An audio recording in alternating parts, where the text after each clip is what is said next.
all of your help. Oh, thank you. I'm honored. Like a great crowd. Honored to be working with you. Thank you. Thank you. Sure. Before it gets a little crazy. Yes, Hi. it's gonna get crazy. Awesome. Thank you. Thank you. Devorah Thank you. from Yes, MPA. of course. Nice to see you. You sign people. I was thinking of you as I saw the big trailer trucks of Monadnock on it as we were driving here. Yeah, nice to see you Nice again. to see you. Thanks so much for coming. Hi, Tulsi. Hi. I'm such a huge fan. I have to go to work. Thank you. I have to do Oh a my 16-hour God, let's shift do right it. now. Let's do Yes, it. Really? Oh my gosh. Thank you so much. Okay, sorry. Okay, good. You look great. Awesome. Thank you so much, Tulsi. Good luck. Thank How you. are you? Thanks for being here. Appreciate it. Yeah. Thank you. Hey! How are you? Great to see you. Nice to see you. See How you, you Tulsi. doing? Good to see you. How are you? Thank you. How are you? Good to see you again. Good to see you. You look wonderful. As do you, sir. You're good to go. You're going to love the room. We have it all ready for you. Thank you very Christina, much. 5 minutes. Thank you. Hi, She's here. how are you? What's your name? Amy. Nice to meet you. Thanks for your help. Hi. How are you? I'm good. Thank you so much. Good to see you. Enjoy. Thank you. Hey, how are you? I'm good. How are you? Seeing you. Thanks for coming today. Oh, of course. Thank you.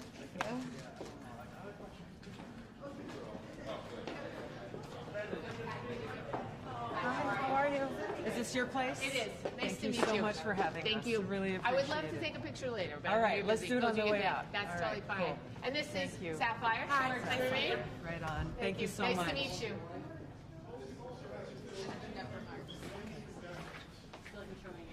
Just before this event, I had the honor to speak with former Minnesota Governor, independent Minnesota Governor Jesse Ventura. And he wanted me to deliver a message to everybody. I love Tulsi Gabbard. She's a strong, independent-minded warrior, and she speaks her mind. She kind of reminds me of a Hawaiian Wonder Woman. But in all seriousness, Tulsi has all those traits, and really, she came to my attention when she broke with the DNC courageously when Bernie was getting screwed. We had enough of that.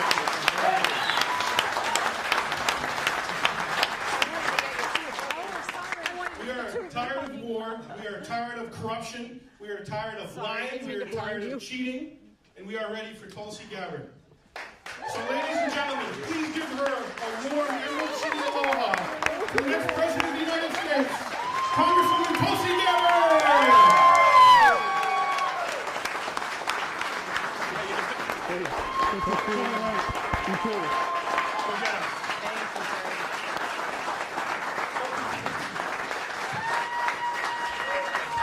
Aloha.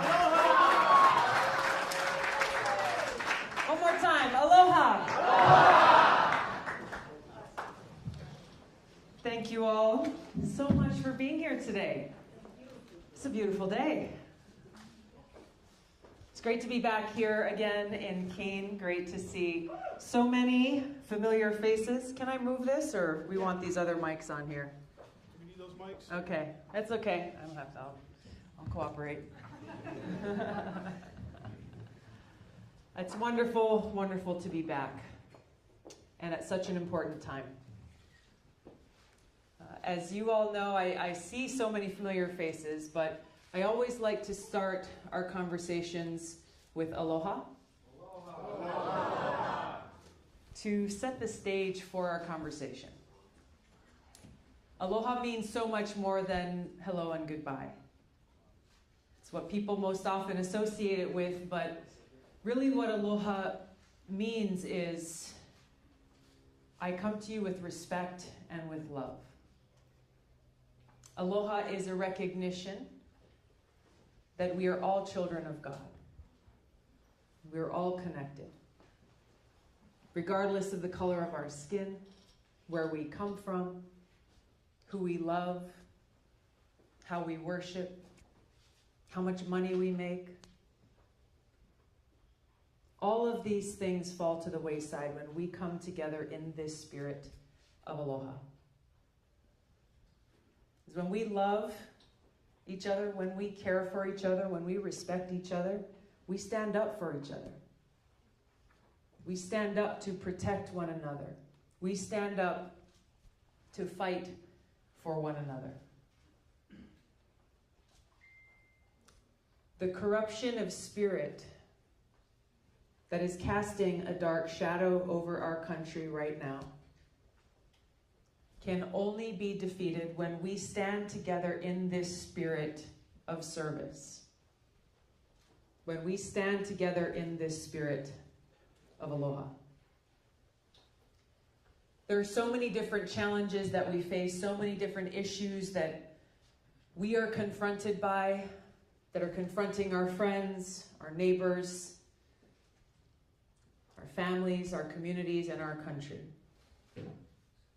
And as we look at each of these different issues, and we look at the root cause of these problems that we are facing, they can all be connected back to this corruption of spirit by our leaders and people in positions of power who are driven not by this spirit of aloha, but instead by a desire or motivation for more money, more power, more fame, more notoriety, driven by these self-serving interests rather than the interests of the people. Now, when our nation's founders laid the foundation for this country, they did so out of a recognition of each of our inalienable rights bestowed upon us by God, that we are all equal, and that our government must be one that is of the people, by the people, and for the people.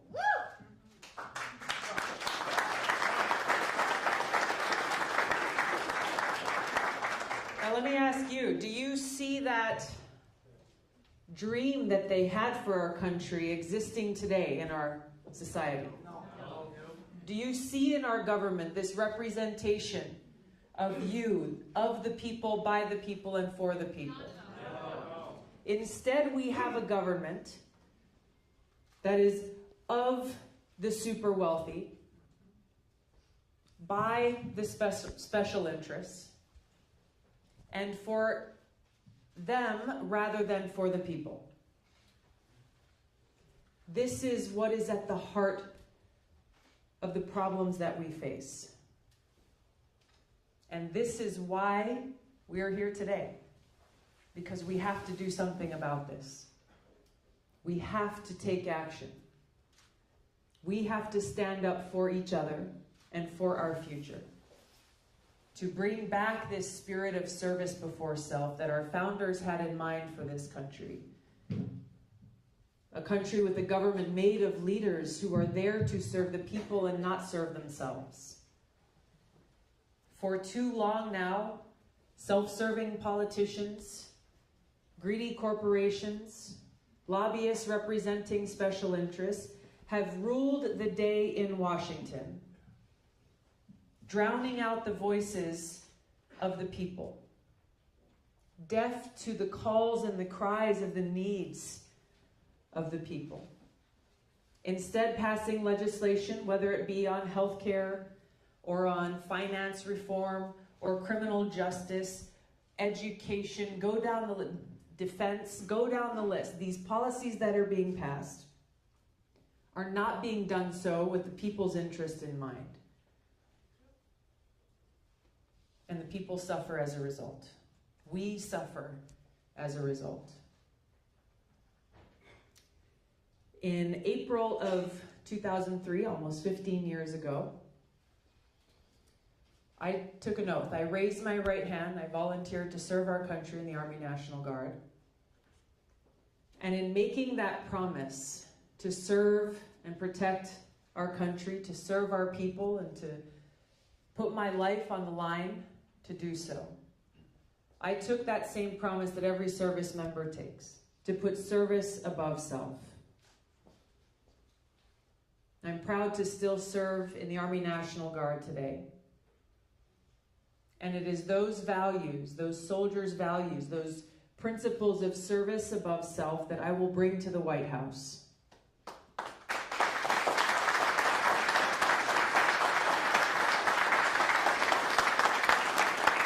bring back integrity, and respect back to the presidency.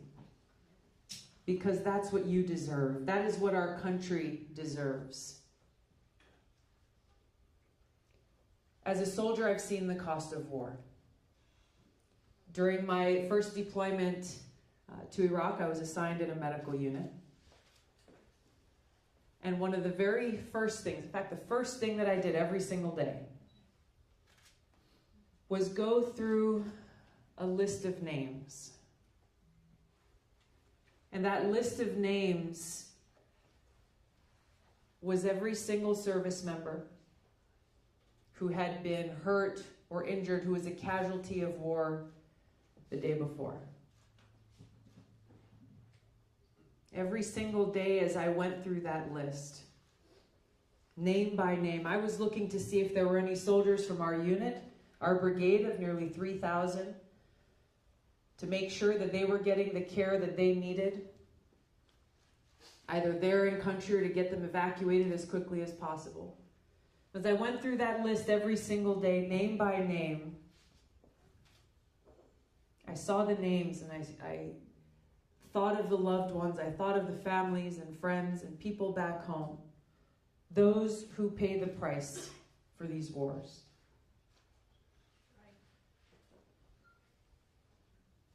It's something I have held with me in my heart every day ever since. And I wondered how many politicians in Washington were kept up at night thinking about those names, thinking about those people, thinking about those who would lay their lives down, who would never be able to make that trip home, thinking about those who would come home with both visible and invisible wounds, wounds that they would carry with them for years to come. And I got angry because I felt like the answer was not very many. Not very many of these powerful politicians were kept up at night thinking about the consequences of their actions. It is because those of us who have seen the cost of war firsthand, it is because of those experiences that we fight so hard for peace. I want to take a moment now to recognize any veterans who are here with us. I ask you to just stand and let us thank you for your service.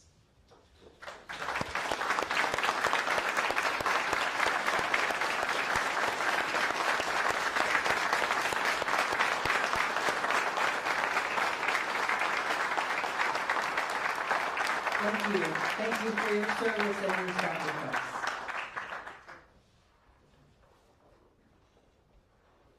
It is not only our veterans who pay the price. It is actually every one of us. Trillions of dollars that are spent on these regime change wars are dollars coming out of every one of our pockets. Dollars that we know are needed desperately in our communities right here at home. Just before coming here, I had lunch with a group of teachers from Nashua. They were telling me about the challenges they're facing, the difficulty and the lack of resources that they need to provide best education possible for our kids. Talking about the lack of mental health resources needed for our kids. They talked about how they have a coat and clothes closet at their school because too many kids are coming who don't have enough clothes to stay warm. How they have a food pantry for kids who are coming to school hungry because they can't afford to buy lunch. So as we think about the cost of war, yes, it is our veterans who pay an incredible price. It is those lives lost, both American lives and the lives of people in the countries where we wage these regime change wars. And it is every single American whose needs are not being met because of the trillions of dollars that are being spent on these wars. there is an even greater threat that is at the center of all of these issues that we are talking about here today. And the issues are many that we need to address. And this threat is the fact that we are at a greater threat of nuclear catastrophe today than ever before in history. Than ever before in history. Now, this is something that is all too real for us in Hawaii. Given our proximity to North Korea's increased nuclear capabilities, the increasing range of their missiles. Where just a year ago, a little over a year ago, there was a cell phone alert that went out to over 1 million phones all across the state. Some of you are nodding your head. I think you know what happened. This alert said that a missile is incoming. Seek shelter immediately. This is not a drill. And in those minutes after that alert went out, people were terrified. Just think for a moment what you would do if you knew you had just minutes to live. As we're standing here today. What would you do if you had just minutes to live? We had families who were piling their kids into the car and driving to the mountains to see if there's somewhere, some cave, some place they could find shelter. A friend of mine who's in the National Guard, one of her medics, started driving at almost 100 miles an hour to try to get to his child who was in town. Father lowered his little girl down a manhole cover into a storm drain, thinking that may be the only place where she could be kept safe. This is real. There's no shelter. There was nowhere for people to go and hide. And so this alarm turned out to be false. Turned out to be a false alarm, but it was a wake-up call. It was a wake-up call for everyone in Hawaii. It was a wake-up call for our country. Because of the increasing tensions between the United States and nuclear-armed countries like Russia and China, we're in this situation where we have a new Cold War, which has only been exacerbated by, this threat has only been exacerbated by President Trump withdrawing the United States from the INF Treaty, now sparking off a new nuclear arms race, ratcheting up these tensions that bring us closer to the precipice of a nuclear catastrophe. Back during the last Cold War, there were so many examples of our world being destroyed because Russia thought that there was an attack coming from the United States, and at the last minute they saw, oh, that was a weather satellite being launched by another country. There are so many examples of these near disasters that those who are around at that time remember all too well. Well, this is the situation we're facing today, except there are more of these nuclear weapons in the world today, and they are far more powerful.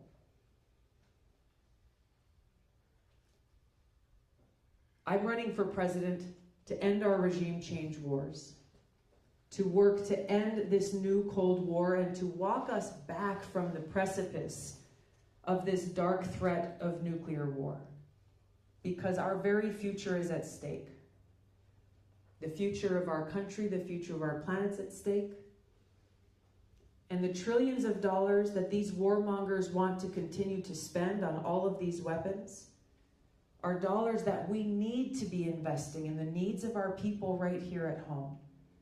In our health care, in providing for our kids and their education, in rebuilding our infrastructure, in reforming our criminal justice system, in investing in agriculture, making sure that we have clean air and clean water to drink, making sure that we have healthy food to eat, ensuring our very future. Our future is at stake. And it is up to every single one of us to take a stand now and make a choice about which direction we want to go in our future. Will we stand idly by and allow powerful self-serving politicians lead us to the brink of nuclear war? Or will we stand up? Will we stand up and stand together, building this movement for peace?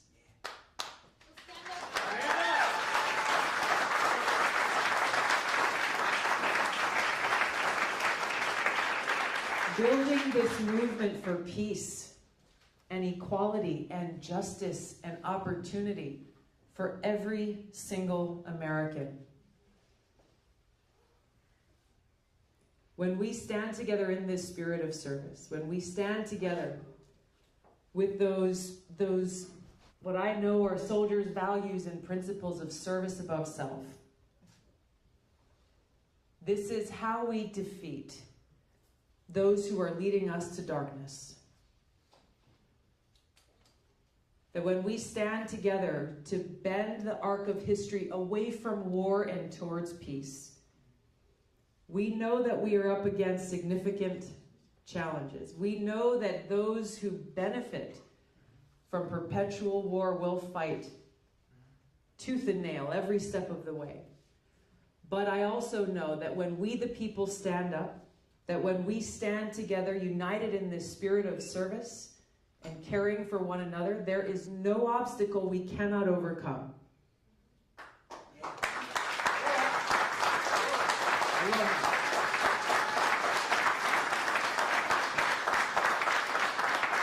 So when we do that, we know we can pass legislation like Medicare for All that will take care of every one of our brothers and sisters.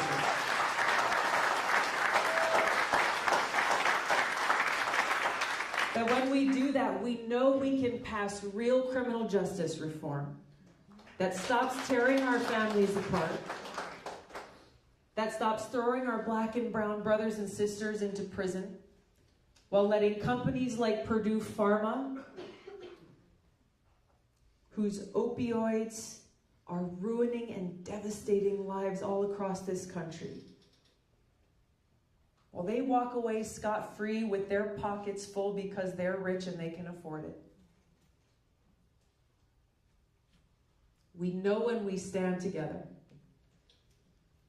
we can take care of our environment. We can take care of our planet. We can make sure that each and every one of us has clean air to breathe, that each and every one of us has clean water to drink, and that we have a future that will not only exist, but will be beautiful for generations to come. We know that when we stand together in this spirit of service above self, making sure that our priorities are straight, that we are putting the well-being of the people in our planet first, then we know there is a bright future for all of us ahead. That's why I'm running for president. That's why I'm asking you to stand with me. Stand with me in this spirit of service. Stand with me in this spirit of aloha.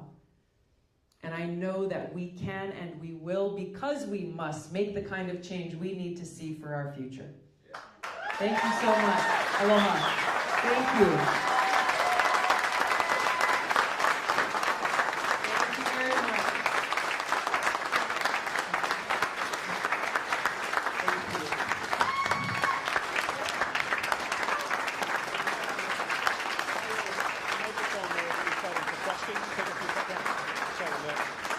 So there's a microphone there to the side if you'd like to ask the Congresswoman a question. We'll do a few questions and some question and answer, and right over there. So thank you. Welcome. Thank you. A comment and two questions. Sure. Thank you for standing up for Bernie 3 years ago.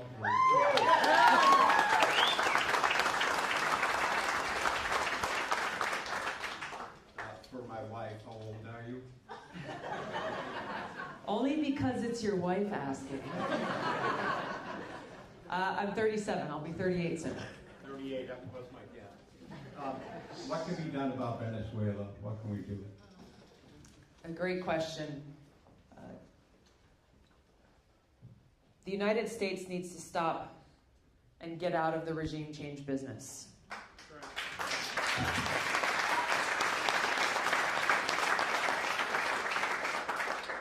The Venezuelan people are suffering under incredible hardship. There are great challenges that are before them. And their move for democracy and their choices that they're making about their future must be made by them, not by the United States, not by any other country.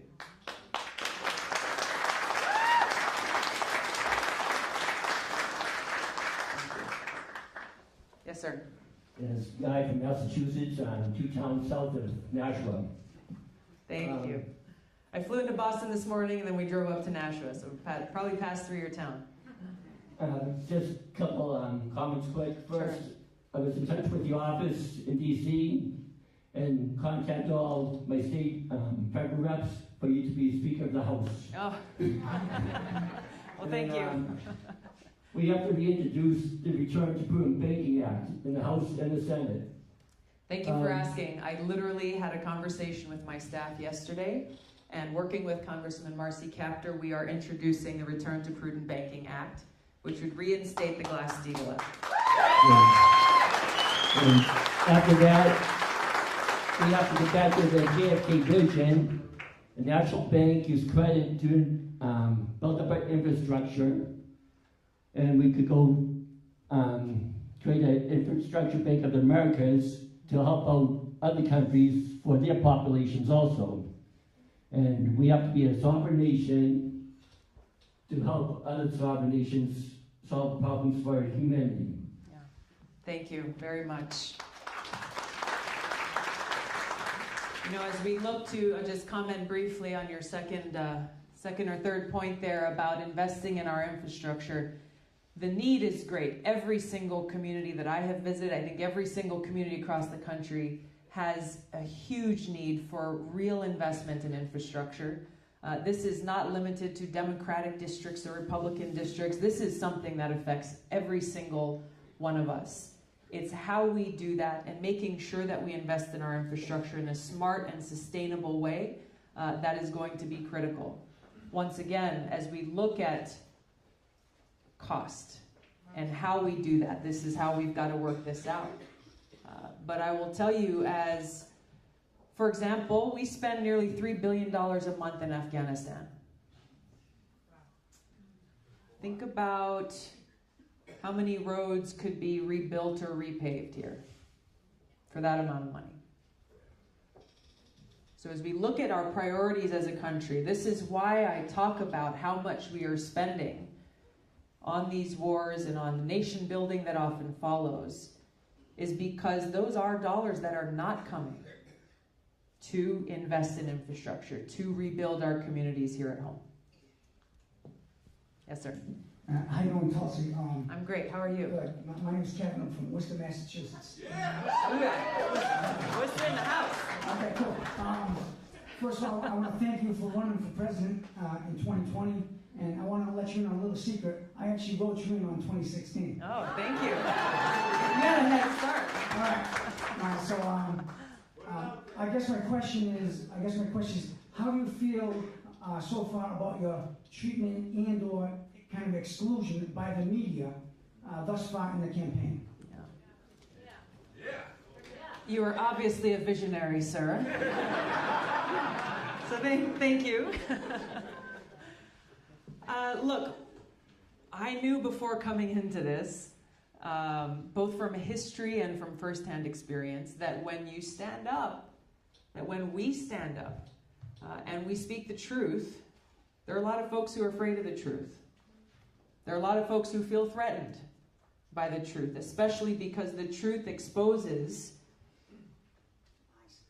lies. It exposes them for what they are, what they're doing, and that their motives are not actually in the interest of the people. This is the reality that we're dealing with, but this only fuels me and motivates me even more to do what we are doing. We can't afford to cower in a corner because someone is barking loudly or someone is saying to shut up. I don't know about you guys, when someone tells me to be quiet, I speak up louder.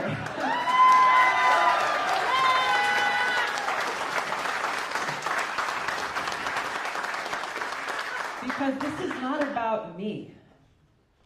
This is not about any one of us as individuals. This is about all of us. This is about our people, and it's about our future. When I was deployed to Iraq, there was a big sign that was at one of the main gates to our camp. It was the north gate where a lot of the patrols and things went in and out every day. So I saw that sign a lot. And that sign read in big block letters, "Is today the day?"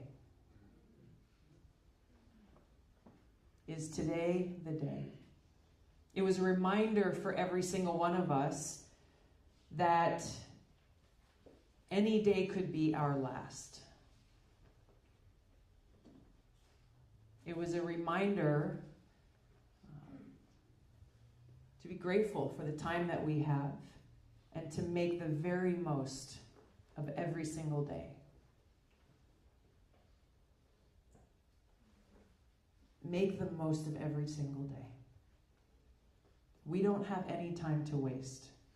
None of us knows what day could be our last. So what are we going to do? What are we willing to do? How far are we willing to go? To fight for each other and to fight for our country and our future. We have no time to waste. Literally, our future's at stake. So, if you ask me, how does it make me feel? I'm fired up. I'm fired up.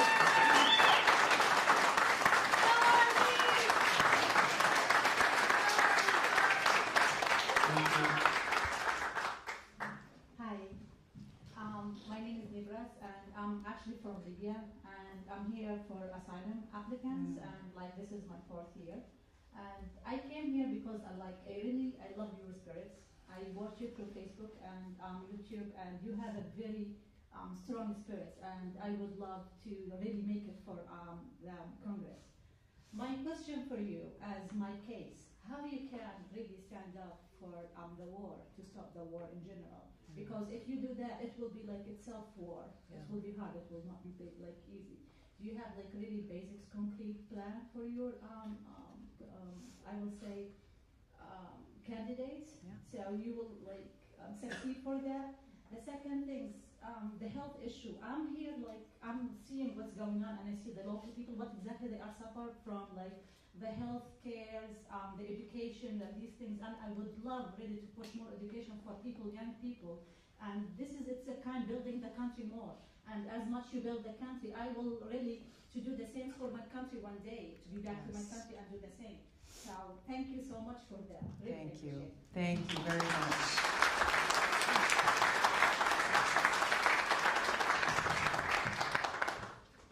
Thank you for being here and for being a voice for so many. The Constitution has placed the responsibility to declare war in the United States Congress. When was the last time the United States Congress passed a declaration of war? World War II. That means the executive branch, the administration, it's crossed both parties, Democrats and Republicans, have been responsible for the waging of regime change wars,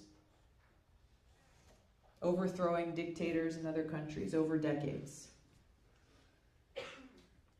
So Congress needs to stop abdicating its responsibility.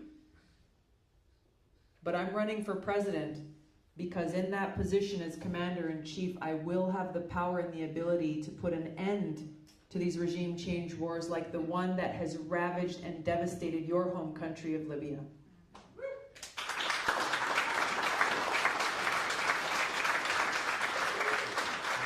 You know, so often these regime change wars are waged in the name of humanitarianism with good intention. If you look at what has happened to your country since the United States went and lodged a regime change war there, People are suffering far more now than they were before. You have people we hear about, we read about in reports where men and women and children are being sold in open slave markets in Libya. You have terrorist groups who are running rampant across the country. Terrorist groups like ISIS and Al-Qaeda, these countries that threaten people there, they threaten Americans, they threaten the United States. So not only are these regime change wars not alleviating the suffering of people, it's only making things worse. It is only increasing suffering and loss of life. It is also making our country less safe by strengthening these terrorist groups. We've seen this occur in Iraq, Libya, and Syria. So the saying, the path to hell is often paved with good intentions, rings true. And it requires strong and courageous leadership to make it so that we do not continue to repeat these disastrous, devastating decisions that our country has made throughout history, and to put an end to these regime change wars. That's the leadership that I will bring to the White House as Commander-in-Chief.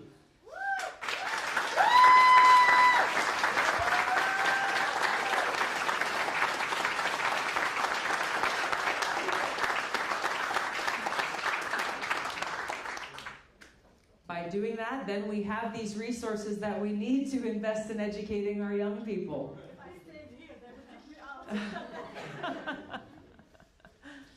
To invest in education, to invest in making sure everyone gets the health care that they need. So, again, thank you for being here, and thank you for sharing your voice and your story. Thank you for your story. Thank you. What's your name? My name's Alicia. Thanks for coming, Alicia. Are you going to tear down the wall that Donald Trump is building?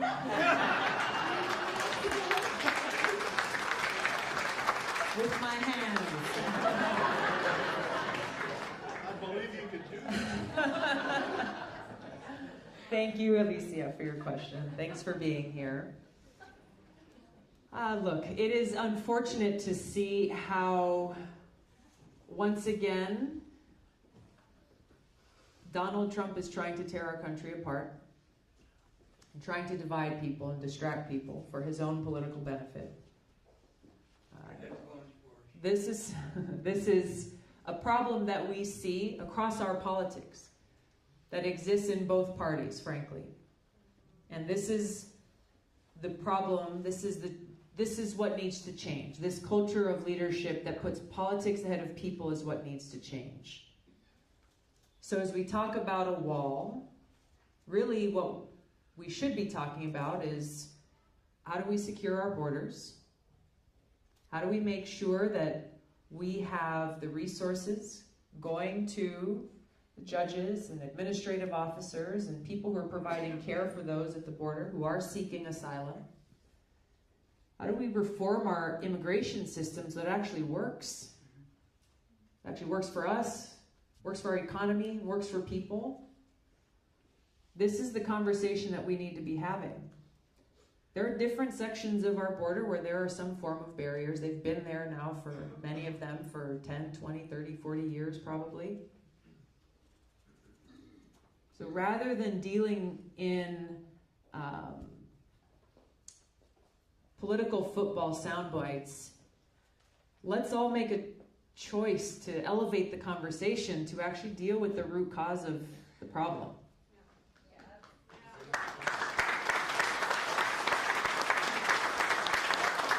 Because only by doing that can we find the solution. Thank you. Hi, Tulsi. Aloha. My name is Terry, and you've spoken about quite a few issues that face our nation already today, but my question is, what do you think is the most critical issue facing our country today, and what would you do about it? Thank you. Thanks for the question. The most critical issue is the threat that we are facing. This threat of both the cost of war and this nuclear catastrophe that casts a dark shadow over us. And the reason why this is the most important issue that faces us is because it is one that threatens our very existence, that threatens our planet, that threatens our future. There are no leaders in this country who are addressing this threat. In fact, many of them are adding fuel to the fire, inflaming their rhetoric and beating these war drums. So unless we address this threat, we cannot have the resources nor the peace of mind to address healthcare, to address education, to address infrastructure, to address the many things that we've talked about today. This requires, as far as how to address this requires strong leadership, requires courage, requires a willingness to deal with other countries in a spirit of cooperation rather than conflict, to dial down these tensions that have gotten us to a place where we are in a new Cold War, to de-escalate the situation where Donald Trump has walked away from an INF treaty rather than being the leader that our country needs and strengthening it, expanding it, bringing other countries into the fold so that we are not proliferating more of these arms and nuclear weapons. We are instead exercising the leadership that President Reagan and Gorbachev exercised back nearly 30 years ago when this INF treaty was put in place, where because of that treaty, we have far fewer of these weapons today than existed at that time. Because of that treaty, we averted nuclear disaster. So bringing that leadership, being willing to have those conversations, to create a culture of cooperation rather than conflict with other countries in the world, especially with these other nuclear-armed countries, so that we can work to end this new Cold War and work to de-escalate the situation and get us to a place where we are not facing this threat, where we can walk out from under this shadow of nuclear war. Again, this allows us to both have the resources to be able to work on all of the things that we know our people and our communities need here at home. Healthcare is one that I know is on the top of mind of so many. This is an issue that we should not be divided on by party lines, because every one of us at some point in time in our lives either need that care ourselves or have a loved one who does. One of the teachers that I visited with over lunch today was named Sue, and she told me about her 20-year-old son named Scott. And she told me with tears in her eyes how Scott was born with a heart defect, and how at some point in his life he is going to need serious heart surgery. And how she's continuing to work so she can provide the health insurance for him as long as she possibly can to make sure that he's able to get that surgery. But as these tears were streaming down her face, I could feel her anguish, because she knows that at a certain point she won't be able to provide that for him herself. And so she pleaded, we must pass Medicare for all. We must have this universal health care so that people like Sue and her son Scott can have the peace of mind and the security of knowing that when they need that help, they'll get it. That when each of us gets to that place where we need that help, when we need that care, we'll get it. And I promised her I would fight for that I would fight for her and fight for her son and fight for every single one of you to make sure that that happens.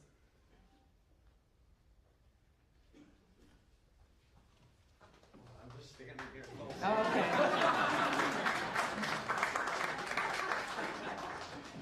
Hi, Tulsi. Aloha. My name is Sarah, and I am a suicide loss survivor and a suicide prevention specialist.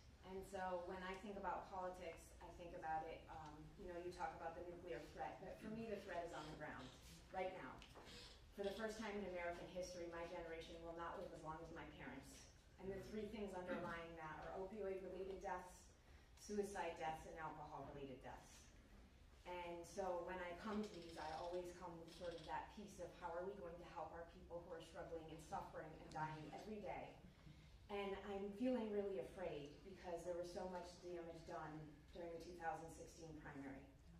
And I see those stones starting to get picked up and thrown at each other already. And so my question to you is, how do you plan to run a campaign that fights for the issues we care so much about without leaving this wake of destruction and giving us 4 more years of Trump? Thank you.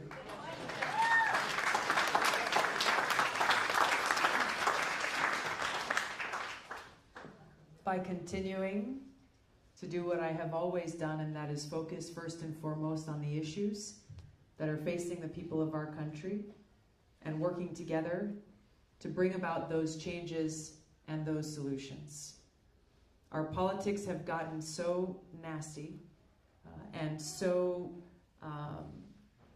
destructive that it takes away from the real conversations that we need to be having about those issues that affect us all.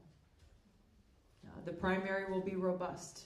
I look forward to staying focused on how I can best be of service to the people of our country and how we can work together to solve the problems and challenges that we face. Thank you. Thanks for your leadership and your care.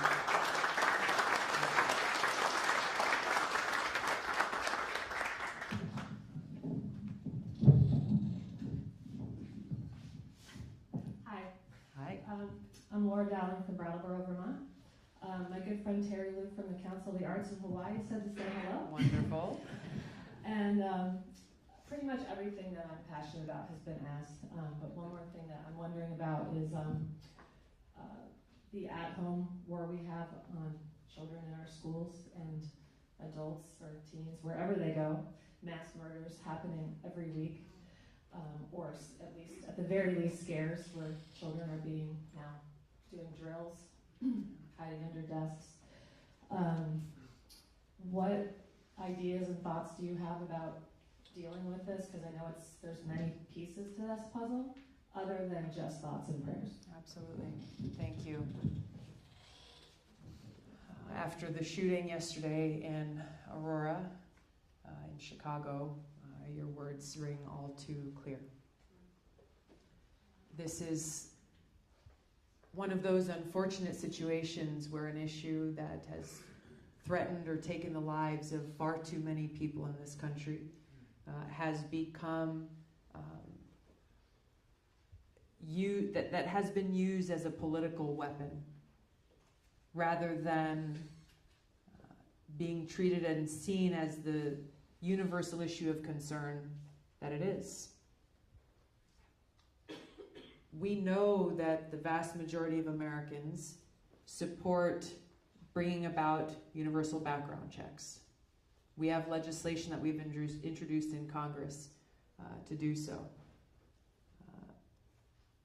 It is only by having conversations, by bringing people together who may feel like they're on different sides on this issue, to find that common space, really, that it's about sensible gun safety reform and putting the pressure on lawmakers to make that change. That is how we'll see this change happen.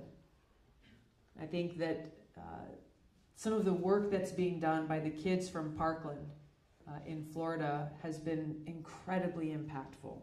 They're really setting the example and setting the stage for how we can bring about this change. They've seen that change happen at the local level, at the state level, in a lot of places where their activism continues. Where even as they're going and telling their stories about the friends that they lost in that shooting, and even when they're confronted with protesters who are screaming and shouting in their faces, one of these kids told me that they brought flowers, and they started giving flowers to these protesters, asking them, can we talk? Let's just talk.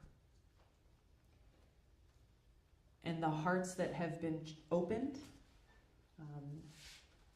creating that opportunity, creating that ability for us really to come together as a country, to recognize this is not about one side attacking another side. This is about every one of us standing together for life. That's what needs to happen. That's the kind of change that we need to take place within our communities, within our country, and most especially within Washington. So I have high confidence that we'll pass legislation like the background check bill, the Senate. We'll need some work, but this is important work. Thank you.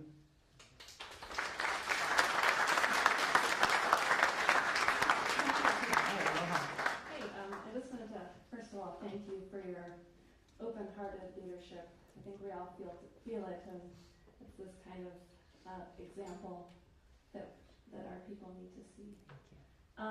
My question is, where do you start with climate change, the other big existential threat? Where do we start? I think there's a few things that we can recognize about changes that we need to make right here in our country. I introduced legislation called the Off Fossil Fuels Act that seeks to wean our country off of fossil fuels, recognizing the detrimental impact that that our addiction to this kind of archaic use of energy has, and really the opportunity to build a green, sustainable, clean economy.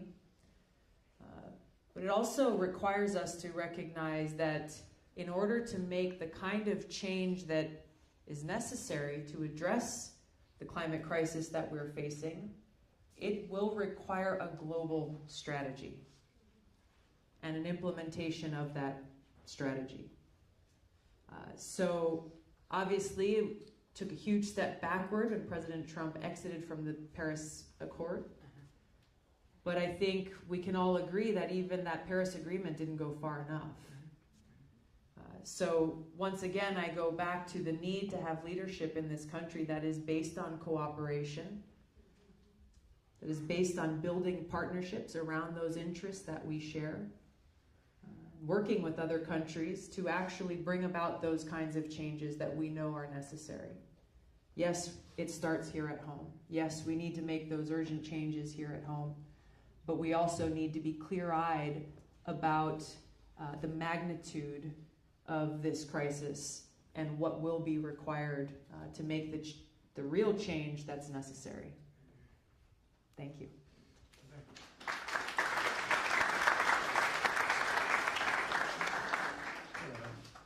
Thank you so much for running. Thank you. My question is about government surveillance, and are you concerned about the current state and what could be changed about that? Thank you. I'm a founding member of of a caucus in Congress that is specifically focused on protecting our Fourth Amendment rights, our civil liberties, and privacy. It's a bipartisan caucus, co-chaired or co-founded by Republican Congressman Justin Amash from Michigan. And throughout the years, we have introduced both legislation as well as passed amendments to important bills that seek to roll back some of the egregious violations of our Fourth Amendment rights that were passed in things like the Patriot Act, FISA, the FISA Amendment Act, and others, the USA Freedoms Act. There's a bunch of different pieces of legislation that have taken us in the wrong direction. Later this year, the Patriot Act will be up for reauthorization. So already in Congress, we're organizing and we're working towards bringing about the real changes and the real reforms that we need to see to protect our civil liberties, to protect our privacy, both from overreaching government agencies, but also recognizing big tech companies who are also ignoring our privacy rights and abusing them for their profits.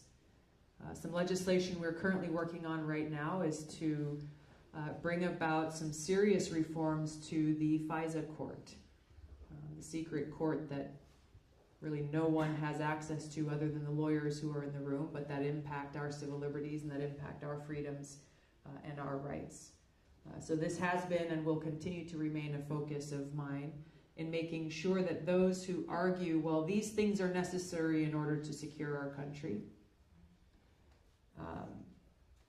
they do so by providing us with a false choice of saying you either give up your rights or you give up your safety. That is not a choice that any American needs to make. There is a balance that can and must be struck, where we can keep our people and keep our country safe while also protecting our constitutional rights.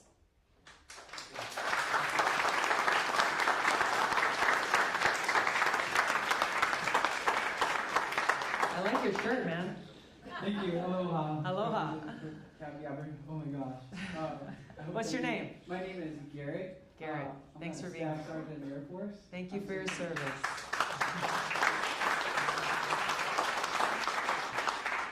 My question is about the national debt being $22 trillion and going over the top with our future at stake and our currency being devaluating, and also auditing the Fed. Do you plan on doing that? I support auditing the Fed.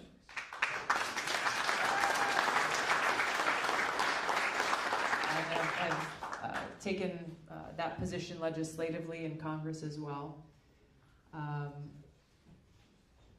Many of the things that I've talked about, talking about how we're spending taxpayer dollars, talking about reprioritizing how we're spending those dollars, speak directly to your question about the debt. It is a travesty that politicians moan and groan and complain about not having enough money for education or roads or bridges or schools or hospitals, but you never hear those groans when it comes to starting new wars of choice, regime change wars, going to wars unnecessarily with other countries. So all of these things are tied in together. The issue of war and peace is not just an issue of foreign policy. It links directly to every single issue we face right here at home. Thank you.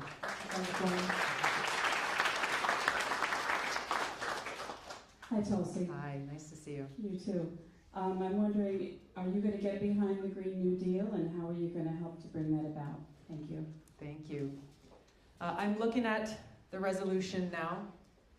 It's a non-binding resolution, and to be honest, I have a few concerns about some of the vagueness of some of the language in there, especially as it pertains to the environmental portion. So that's something that I'm looking at still.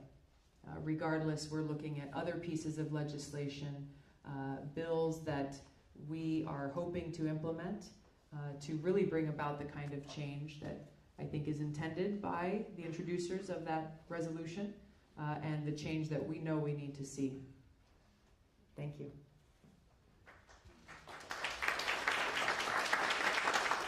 Aloha, Tulsi. Aloha. I just want to say first that the day you announced you were running for president is the first time I ever made a financial contribution to a Wow. president. Thank you. Thank you very much. My question is, well, first off, I'm an apprentice in the Carpenters Union. Great. And what drove me to make the decision to enter the union was a lack of willingness to take on 20 to 30 years of soul-crushing student loan debt. And I know that's a problem that a lot of people my age, their early 30s, are facing. What do you plan to do to address that and sort of make access to education and higher education easier for people? Yeah, thank you very much. Well, I think you chose a good path. I think there's a couple things that we've got to consider here. You know, I think there are two things that often get talked about as we look at the cost of higher education and, as you put it, the crushing student loan debt that is afflicting so many people in our country. My father-in-law is a high school teacher. He teaches at a public high school in Hawaii. What is he? He just turned 60, 61. he is still being crushed by his college loans. This is not anything abnormal. This is the reality of, as you said, 20, 30, 40 years of having to deal with this. So it is about the student loan interest rates. It's about how this debt is structured and how it is weighing heavily and causing such obstacles for so many people. It is about the cost of higher education, period, and how it is ever escalating and how people are expected to pay for it for those who choose that path. It is about really the lack of investment in providing opportunities in vocational education, as you've chosen. Not everyone chooses to go and get a 4-year degree, which is completely fine. Many choose a vocational path, but there really aren't a huge amount of opportunities for that. Even as we talk about the infrastructure needs in our country are there, the opportunities are there. But the other thing that's also not talked about is really why the cost of education is soaring higher and higher. How too many of our higher educational institutions are really out of touch with the needs of our job market today. So we have people who spend all this money to get a really awesome fancy degree, and then they can't find a job when it's done.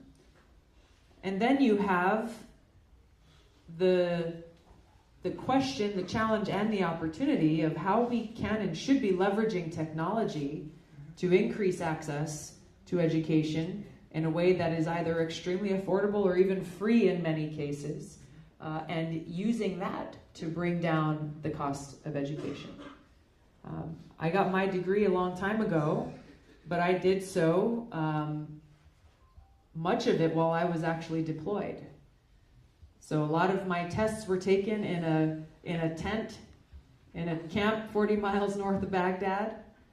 I took tests online, had my books, and took classes. So things have only come a lot farther since then. Point being, we really need to look at this in a comprehensive way, from start to finish, ultimately to reach that objective of making sure that we have these great opportunities for everyone to choose what kind of education they would like for themselves and to be able to access it, to be able to afford it, to have the tools that they need, that you want to be able to secure your future. Thank you.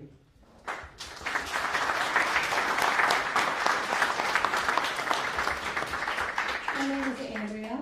Hi. And I'm wondering what actions you would take as president to address the disparity in wealth and income. Thank you, Andrea.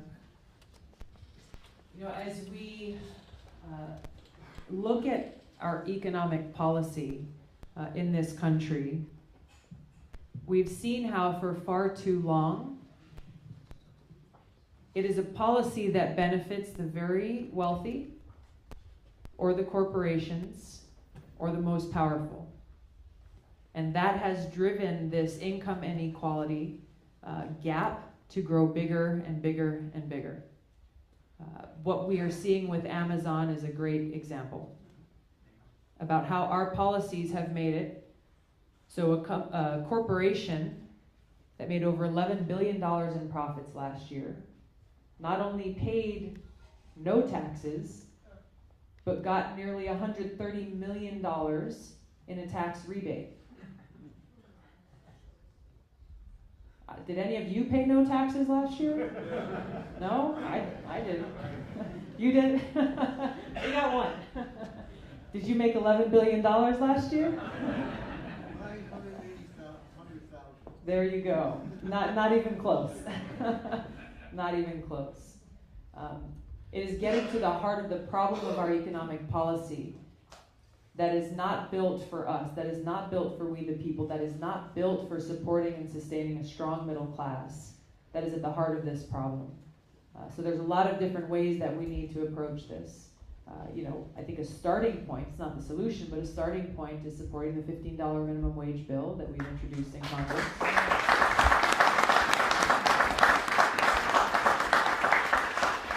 But if you live in a place with a high cost of living, like ours in Hawaii, a living wage is a lot higher than that.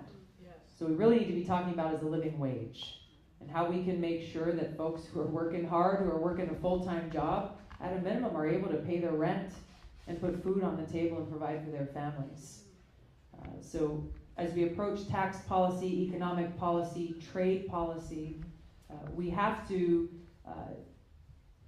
flip the current policy on its head to make sure that we are working and putting the well-being of our people at the forefront of these policies and making those decisions through that context.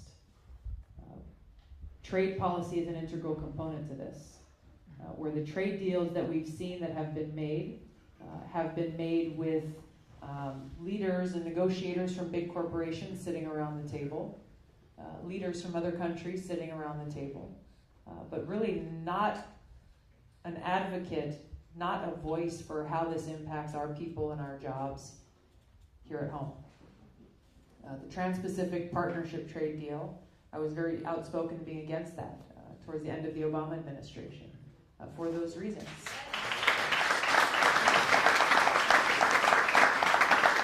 Because we saw a deal that benefited transnational corporations, that hurt our environment, that hurt our American jobs, and that threatened our sovereignty. The part of this trade deal that would allow an independent panel to make decisions that impact our country, decisions that would supersede any action by our government, was mind-blowing to me. That we would give up our sovereignty to corporations somewhere else. What accountability do they have to our people? Absolutely none. They're accountable to their shareholders, wherever they're from. So again, as we look at these policies, we can begin to right this ship by making sure that first and foremost, we are putting the well-being of our people first.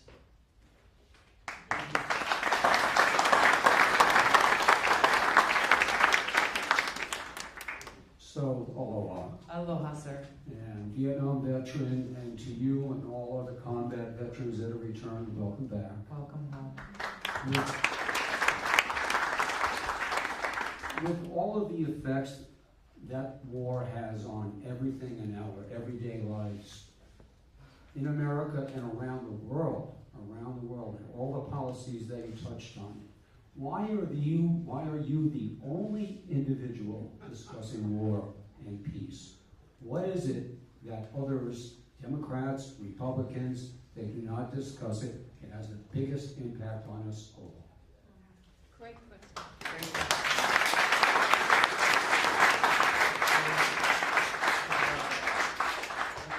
Because like you, brother, I know the cost of war. But I encourage you to ask them that very question.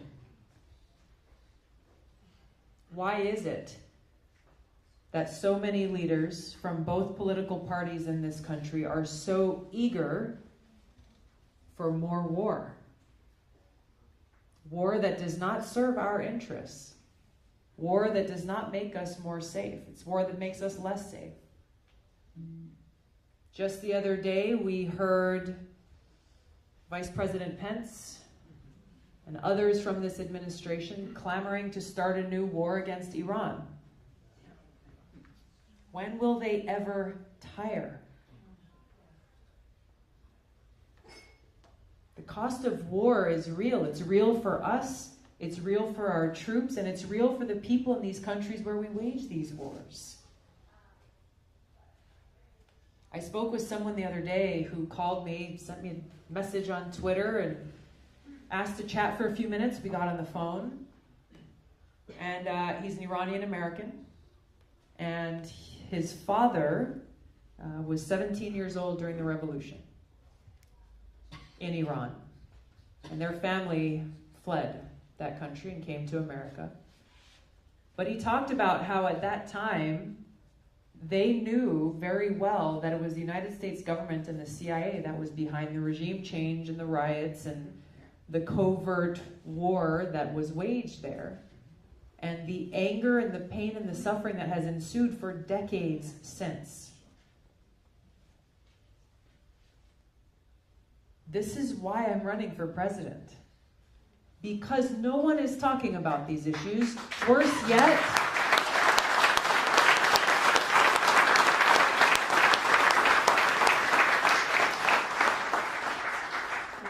yet, far too many of our leaders are beating the drums of war and taking us farther in the wrong direction, rather than in the direction of peace and security and prosperity for us here and for the world. Thank you so much.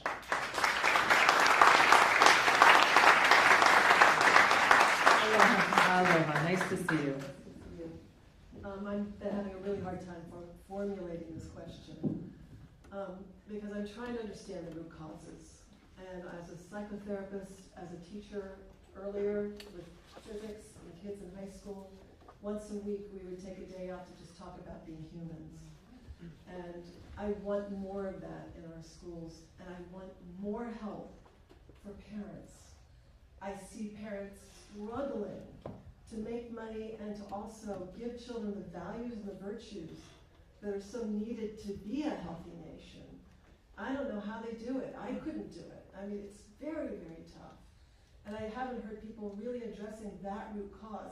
People would joke years ago, I remember, it was NYPD Blue, the guy on that show, would say, why isn't there, some kind of parent license? We can drive a car, and have to have a license for that. But we don't have to do anything to be parents. And I think we all recognize that whatever we got from our parents before us, and our parents before us, and our parents before them. And if you had good parents and a history of good parenting, yay. If you didn't, we have very few resources. I teach the same thing over and over again as a psychotherapist that should be rigorously taught to every single human being on the planet. I mean, we're teaching how to be people, and I can't even practice what I preach because I never got it. I know the ideas, but I don't, practicing is a whole nother level. So I'm wondering, I'm praying actually that when the churches have emptied out, that somehow, somewhere we bring that back in. And I'm guessing it's the very young, lowest level of society with our very youngest children and their very early parenting. And I would love you to address this as maybe actually the most important situation we have going. Because if we bring up a 20-year good generation of healthy children and healthy parents, in 20 years, we could be done with everything we're talking about today.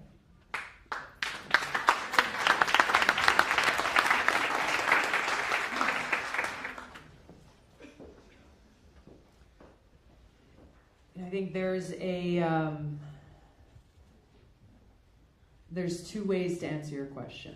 I'll do my best. From a government perspective, it is essential that we look at what the needs are in our communities, especially for those very young, for our children, recognizing that not everyone is coming from a beautiful, whole family and home. And see how we can help provide the resources, both in school and in other places, to care for those children. To do our best to help make sure that the tools that they need, the care that they need, both physical health and mental health, are provided. And recognizing that if we as a country care about our future, we must make those investments early on in the lives of our children, our people. That can help stave off so many of the challenges that naturally continue to spin out of control. But there's a real deeper issue, which is the one that you're addressing. That's one of our culture, our society, and frankly, the way that we treat each other, whether we are family or not. And to me, the answer to that goes to what I started this conversation with, which is aloha. Really caring for each other, recognizing that we're all children of God, and we're all connected, And that when we care for each other, that drives us to take action to protect one another, not harm each other. To think about how our actions and our words can have a positive impact. That they be filled with love, that they be filled with kindness, even in some of the most difficult situations. Now, this is not easy. It's not easy. It may be one of the hardest things. But this is a change that each of us has a choice in taking a role to bring about. Just in our relationships every day, just in how we treat each other every day. And how infectious that can be. Thank you. All right, I think this will be our last question.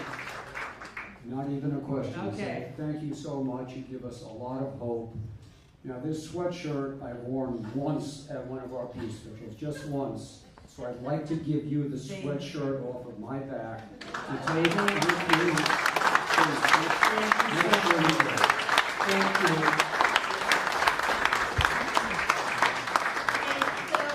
That's it for the questions, but you guys, you can line up and nice and calmly go this way. You can get your quick selfie with Tulsi.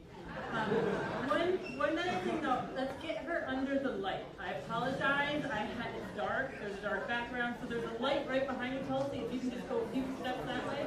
Perfect. Yeah. And we're gonna go that way, guys. Yeah, right under this light. I'm good. So you're yeah, so we'll just have her right here. You know?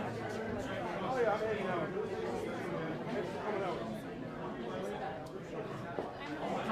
How you doing? Yeah, I know. Like I said before, I already voted for 2016. I appreciate it. I need your help now. And I like your shirt. Represent. I swear to God. Thank you so much. Thank you so much. Can I give you a hug? Oh, definitely. All My right. darling. Thank you. Oh, thank you for being here. And, you know, we're supporting you 100%. Actually, 110%. There you go. Now you're talking. Yeah. Thank you very much. Nice to see you. Nice to see you, Kelsey. There we go. All right. Thank you. Kelsey, Oh. you're missing something. Thank you very much. That's so kind. Aloha to you, sir. Thank you. Great. You're ready for the sign. Thank you. Good to see you. I'm good. Shut up. He's back. Good luck, Tulsi. Thank you, Kevin. Last best chance.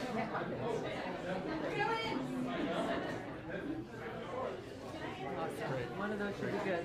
Should be. Appreciate it. How you doing? Thank you very much for being here today.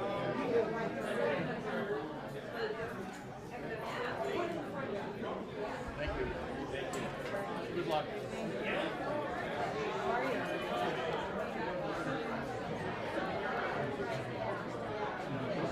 Yeah. Please do. Please do.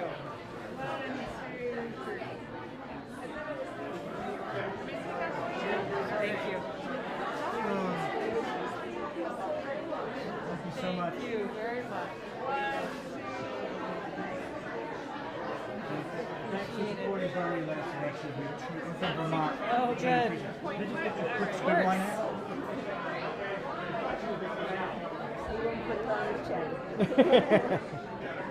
Good luck. There's no money in the account anyway. Thank you so much. Thank you. How are you? Hi, good. How are you? Good, thanks. Thanks. Do you have any invitation Sure. to it? Just write my name?